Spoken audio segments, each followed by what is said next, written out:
So, tell us about the obtaining a deal. Like, how did you? Because you had a major label deal, right? Mm-hmm. You had a major label deal when I've had a couple of them. That first time when you got arrested, right? The first time you got arrested, you had a major label deal, right? I was on Warner, I was actually on Elektra, which is a subsidiary of Warner. Yeah. And the deal came about being independent and eating up radio play like we were in the fourth quarter. You got to understand that everybody is trying to get that radio play because all major releases are geared towards the fourth quarter to come out for Christmas and stuff like that. And when you're knocking down, 50, 60 spins a week at every radio station, the major labels are trying to, like, what is this guy doing? Where is he coming from with this? But the song was such a hit that everybody played it, and they didn't stop playing it.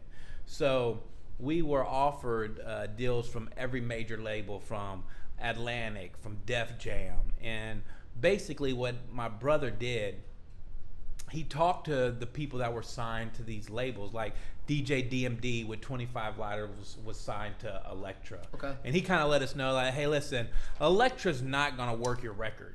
You got to understand that. Def Jam's going to work the shit out of your record, and you'll probably have a gold record in a year. But they're not going to give you any upfront money, and it's probably going to take a year for you to get your royalties and everything else from Def Jam. Okay. But Elektra, on the other hand, is going to give you a ton of fucking money, but they're not going to work your record. So when we signed to Elektra, my brother had put in the contract that every 9 months, no matter what, they had to give us another advance for the next record. So by the time we had finished shooting the Country Rap Tune video, it was the 9th month. So they had to give me another $1.2 million for me to still be on the label. That way we didn't get trapped on that label and couldn't do anything.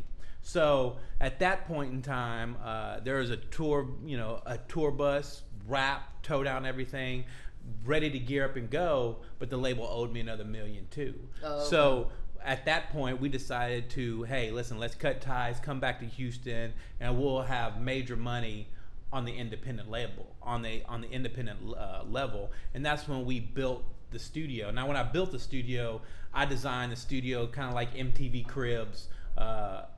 And I did everything for myself because this is a place that I wanted to work at constantly. I didn't think about doing studio time for other artists. That wasn't even a part of my vision. My vision was to build the dopest studio possible because I had the bread, and that was something that I wanted to do. But what ended up happening was everybody that was on that next record, Chicken Fried Steak, from 8 Ball to Bun B to Slim to Lil Flip, they all wanted to record there too.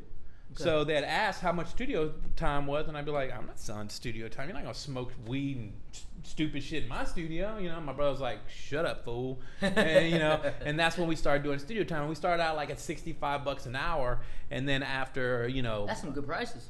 E4, not bad. E40, his record went gold. The Mike Jones record went platinum. What was the Mike Jones, the one that came out? The Still Tippin' or the first one?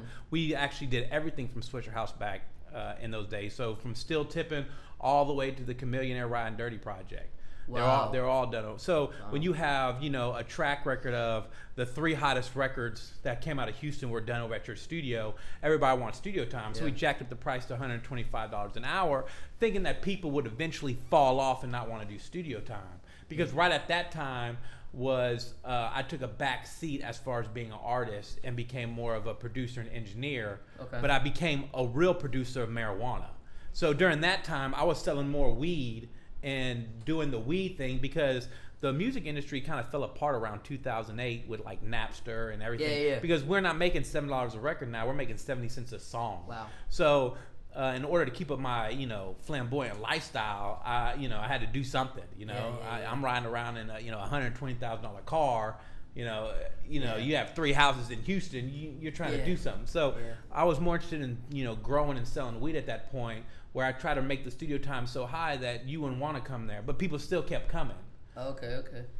I know you had the famous studio. I was booked to record there. I told you when we met at the Lil Flip and Bobby Moon video shoot for Swagger, I was supposed to come do studio time with you back then when I rapped, but it was the next week, and then 3 days later I left to Baltimore to go have emergency surgery.